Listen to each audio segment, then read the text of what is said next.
What if everything you've been taught about wealth is a shadow cast by a truth you've never dared to face? What if the relentless pursuit of money, the endless chase for more, is not the path to freedom, but a labyrinth designed to keep you lost? Imagine for a moment that the moment you stop running, the moment you turn inward, the world as you know it begins to shift, subtly, irreversibly, like a dream unraveling at dawn. Carl Jung, the sage of the psyche, whispered of a deeper alchemy, one that transforms not gold but the soul itself. Yet how many of us have ignored this call, chasing coins instead of meaning? The collective myth tells us to hoard, to strive, to measure our worth in numbers and possessions, but Jung saw through this illusion. He knew that the external world mirrors the internal, that our obsession with wealth is a symptom of a soul starved for purpose. What if the real treasure lies buried beneath the stories you tell yourself? Stories of lack, of fear, of never enough? To stop chasing money is not to surrender.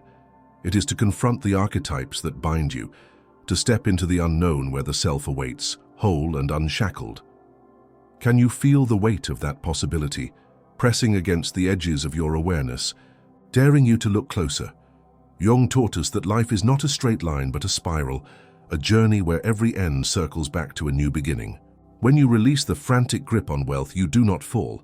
You rise. You awaken to synchronicities, to patterns that whisper of a greater design. But here's the secret the world doesn't want you to know. This change begins not with action, but with a question. What are you truly chasing when you chase money? Is it safety, love, or something you cannot yet name? The answer lies not in your bank account, but in the shadows of your psyche, where truths long suppressed wait to be reclaimed. This is not a promise of easy riches or a map to worldly success. It is an invitation to a revolution within. To stop chasing money is to step off the wheel of suffering and into the mystery of your own becoming. Jung believed that the greatest discoveries are made in the dark, in the tension between what you know and what you fear to know. Will you dare to pause, to listen, to let the unseen guide you? The path begins here now in this very moment, but only if you stay, only if you let these words sink deep, like seeds in fertile soil, promising a harvest you cannot yet imagine. Have you ever felt the weight of a life spent running, chasing something that slips through your fingers like sand? The world tells you to chase money, to build towers of gold to prove your worth. But what if this pursuit is a mask for a deeper hunger? Carl Jung, the cartographer of the soul, saw the truth. Every coin you chase is a shadow of a desire you've buried, a fragment of a self you've forgotten. To stop chasing is not to lose. It is to stand still long enough to hear the whisper of your own depths, calling you to a journey most fear to begin. Can you feel it now? That restless ache, that question stirring in the silence of your heart. The collective dream we're sold is a seductive lie, that wealth will quiet the chaos within. But Jung knew the psyche is a mirror, reflecting back the stories we dare not face. You chase money to feel safe, to feel seen, to fill a void that no fortune can touch. What if the real cost of this chase is not what you spend, but what you sacrifice, your dreams, your truth, your time? The moment you pause, the world shifts. The veil thins and you glimpse the archetypes that shape your life. The hero, the shadow, the sage, all waiting for you to claim them. Do you dare to ask what you're truly running from? This is not about abandoning ambition, but about redirecting it toward the only wealth that endures. Jung taught that the soul speaks in symbols, in synchronicities that appear when you least expect them. When you stop chasing, you begin to see a chance encounter, a fleeting thought, a memory that stings. They are not random. They are the language of the unconscious, guiding you to a treasure hidden in plain sight. But here's the paradox. To find it, you must let go of control. Can you trust the unseen, the unknown, the part of you that knows before your mind can name it? The spiral of life, as Jung saw it, is not a race but a dance, a rhythm of descent and ascent, of shadow and light. To stop chasing money is to step into this dance, to feel the ground beneath you shift as old beliefs crumble. You may feel fear, yes, but also a strange relief, as if a weight you didn't know you carried has begun to lift. What would it mean To live not for what you can gain, but for what you can become. This question is a key, unlocking doors you've passed by, blind in your haste. Will you turn it or keep running? The world outside is loud, relentless, demanding you measure your life in numbers and status. But within you lies a quieter world, one Jung called the individuation process, a path to wholeness that no bank account can buy. When you stop chasing, you begin to hear it, the voice of the self, ancient and patient, urging you to remember who you are. It speaks in the moments you dismiss, in the dreams you forget, in the longing you push away. What if this voice holds the map to a life richer than you've dared to imagine? To listen is to risk everything you thought you knew. This journey is not for the faint of heart, for it asks you to face the shadows you've spent a lifetime avoiding. Jung warned that the unconscious is both a treasure and a trial, a place where fears take form and truths cut deep. Yet it is here in the dark that transformation begins. When you stop chasing money, you stop chasing illusions, and the world you thought was fixed begins to bend. A conversation overheard, a book that finds you, a sudden clarity. They are signs, breadcrumbs on a path only you can walk. Are you ready to follow them, or will you turn back to the familiar? The alchemy of the soul, as Jung described, turns base desires into something radiant, but only if you dare to enter the fire. To stop chasing is to burn away the false self, the one that measures worth in wealth and applause. What emerges is not a weaker you, but a stronger one, rooted, alive, aligned with a purpose that money cannot touch. Yet this process is subtle, a shift felt before it is seen. Can you sense it now, that faint pull towards something greater, something that feels like home? It waits for you, but only if you stop long enough to see it. Every step away from the chase is a step toward the center of yourself, where Jung believed the divine resides. This is not a rejection of the world, but a reimagining of it, a life where value is not counted but felt, where success is not owned but lived. The world will tempt you to run again, to doubt, to cling to the old ways. But once you've glimpsed the truth, there is no going back. What would it feel like to live, free of the chase, to wake each day not to gain but to grow? This question is a spark, and the fire it ignites will light your way. The chase is a mask, but beneath it lies a face you've long forgotten, yours, unguarded, alive with possibility. Jung saw the soul as a seed, buried in the dark, waiting for the courage to break through. When you stop chasing money, you water that seed, you let it breathe, and the world begins to bloom in ways you never imagined. What if the wealth you seek is not in things, but in the quiet moments when you feel whole? These moments are fleeting, yet they are the foundation of a life reclaimed. Can you hold them even as the world pulls you back? The unconscious does not shout, it whispers, and its voice is clearest when you stand still. Jung's path is one of listening, of seeing the sacred in the ordinary, the eternal in the now. To stop chasing is to notice, the way light falls through a window, the weight of a memory, the truth in a stranger's eyes. These are not distractions but invitations, calling you to a deeper life.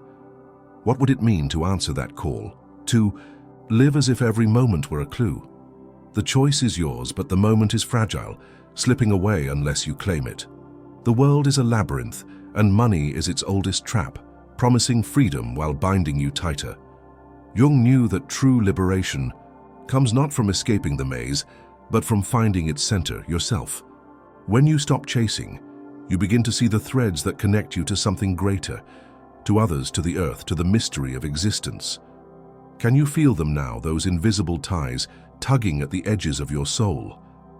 They are not chains, but roots grounding you in a truth that endures.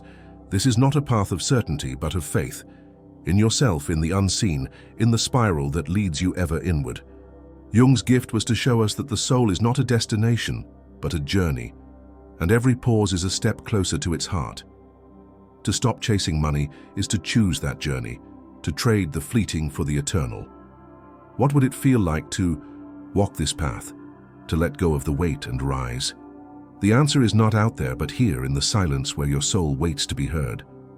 The path Jung charted is not linear. It loops, it spirals, it doubles back on itself. To stop chasing money is to enter this spiral, to trust that every ending is a beginning in disguise. You may stumble, you may doubt, but you will also discover moments of clarity, connections that feel fated, a strength you didn't know you had. These are the gifts of the unconscious, the rewards of a life lived in truth. What if the life you've always wanted is not ahead but within, waiting for you to claim it? The choice is yours, but the clock is ticking. The world will not pause for you. It will roar on, demanding you keep pace. But Jung's wisdom is a rebellion, a call to step out of the race and into the mystery. When you stop chasing, you begin to see the patterns, the way life speaks when you listen, the way doors open when you least expect. This is not about poverty or wealth, but about power. The power to choose meaning over madness. Can you feel the pull of that power now, stirring in the quiet spaces of your mind? It is yours, if you dare to take it. The unconscious, Jung said, is a river, and you are both its passenger and its source. To stop chasing money is to dive into that river, to let it carry you to places you cannot yet name. You will find treasures there, not gold, but truths that shine brighter.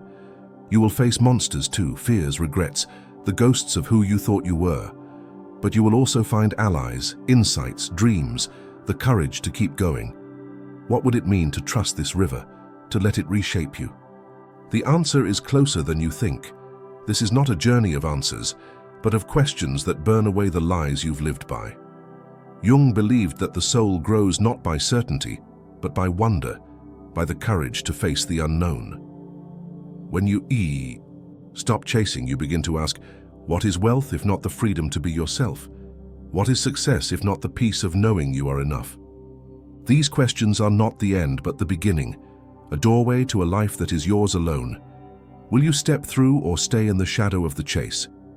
The spiral has led you here, to a threshold where the chase falls silent and the soul begins to speak.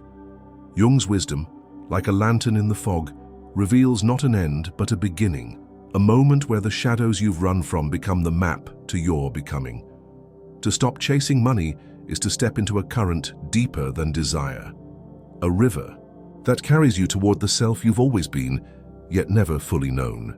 What lingers now is not a lesson, but a feeling, a tremor of possibility, a whisper that asks, what if the life you seek is already within you, waiting for you to turn and see? This journey, woven of questions and dreams, is no mere story. It is a mirror, reflecting the truths you've buried beneath the weight of the world's demands. Jung knew that the soul is a tapestry, threaded with light and shadow, and every choice to pause, to listen, adds a stitch to its design. You are not the sum of what you own, but the depth of what you dare to feel. Can you hear it still, that quiet pulse beneath your fears, urging you to trust the unseen? It is the echo of your own wholeness, calling you home. In the silence that follows, a truth takes root. Wealth is not a destination, but a way of seeing. To live as Jung did, with eyes open to the symbols and synchronicities, is to walk a path where every step is a revelation. The world will pull you back, tempting you to chase again, but you carry a spark now, a knowing that no illusion can extinguish. What would it mean to live from this spark, to let it guide you through the dark? The answer is not a word, but a life unfolding in the courage to be yourself. And so we stand at the edge of this moment, where the heart whispers what the mind cannot yet name. If this journey has stirred something within you, let it live. Let it breathe in the choices you make, the truths you claim. Join us in this awakening. Like this video to mark your step, comment to share the questions that burn within, share it to light another's path, and subscribe to walk with us deeper into the mystery. This is not the end, but a beginning. The spiral continues, and your place in it is waiting.